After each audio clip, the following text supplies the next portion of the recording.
In the heart of Igodomigodo, where ancient trees whispered secrets of the past, two villages lay side by side, bound by a deep-rooted tradition that forbade their union. It was in this land of intertwined fates that our story unfolded. Eki and Ehi, two bright-eyed teenagers, met on the bustling campus of their university. Their laughter echoed through the halls, a melody that drew them closer with each passing day.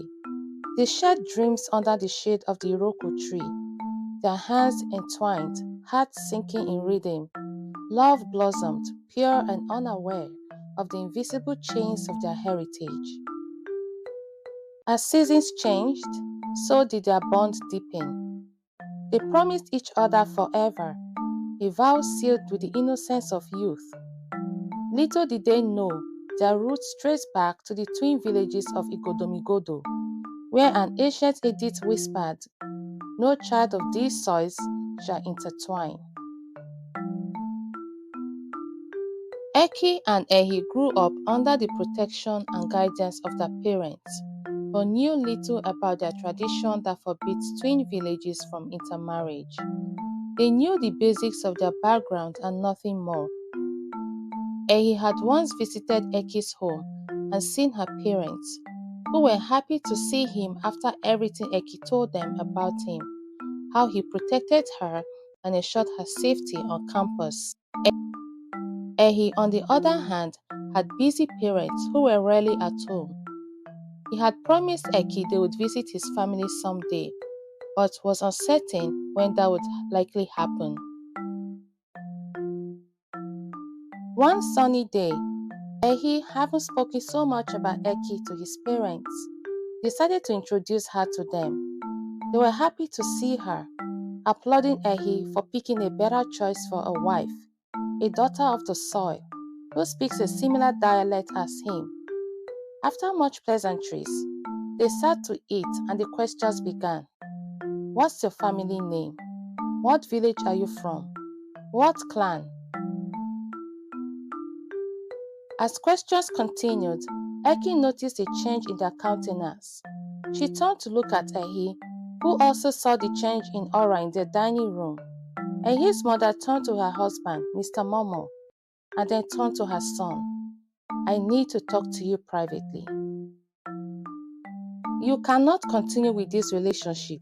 It's a taboo. She's your sister. Our clans are siblings. You must end this relationship at once. Ehi tried to see if there was another way to bend the rules, but his mother was firm in telling him the repercussion in refusing to yield to their sister's bidding. The revelation struck like lightning, but their resolve was steel. They faced the wrath of the gods and Ahmed sent as divine retribution. Yet their love remained unyielding. With courage that defied the heavens, they chose exile over separation, leaving behind the lands that sang their history. They struggled to adapt to their new environment without parental support, and soon enough assimilated to where they now call home away from home, in a boisterous city of Lagos, where prying eyes were a distance away and their love a world away from the world they once adapted in. Many months later, in a distant city where traditions had no sway, Eki and Ehi exchanged marital vows without their families.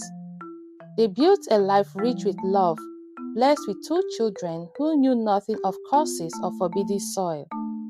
Their home was a sanctuary, a testament to the power of love over legacy. Years rolled by, each one sweeter than the last, until misfortune's shadow loomed. Their children, the light of their lives, fell gravely ill. Medicine offered no solace, and whispers of the past beckoned them home. With heavy hearts, they journeyed back to Igodomigodo, seeking salvation in the very place they had fled, fearful for the inevitable. Eki reflected as they journeyed back to a land they had thought they would never return. Memories from years past flooded her thoughts. It seemed they never left the village. One misfortune after another tread their path. First, they were unable to have children after wedlock, but after a session of prayers and a spiritual bath, they were able to conceive. But that wasn't the end of it. Eki went through bouts of pain one night. She cried for Ehi to take the babies out of her.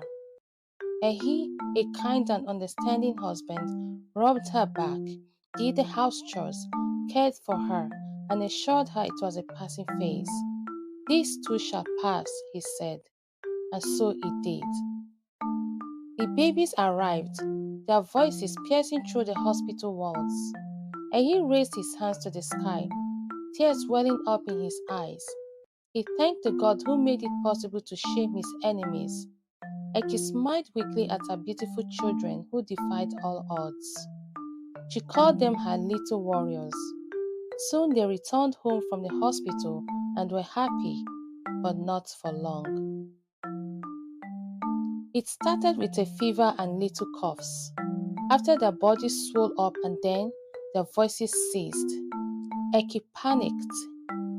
"They have started again," she said, her voice shaking as she looked into Ehi's eyes. "They have stretched their evil arms again."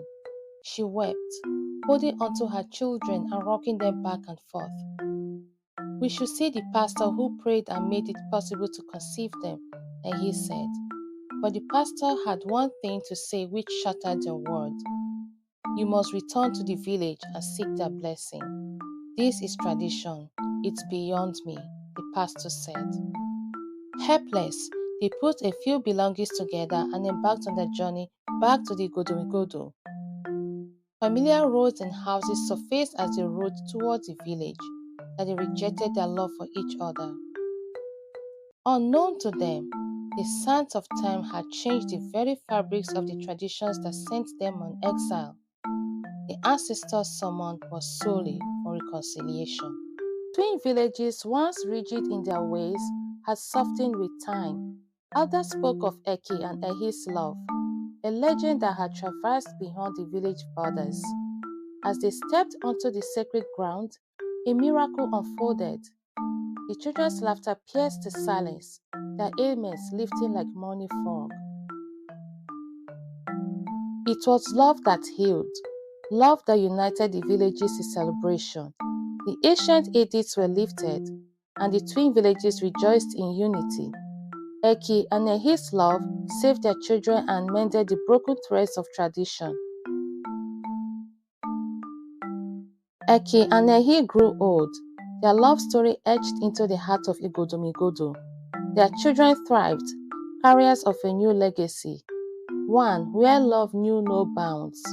And in the whispering leaves of the Iroko tree, their tale lived, a beautiful testament to love's enduring flame.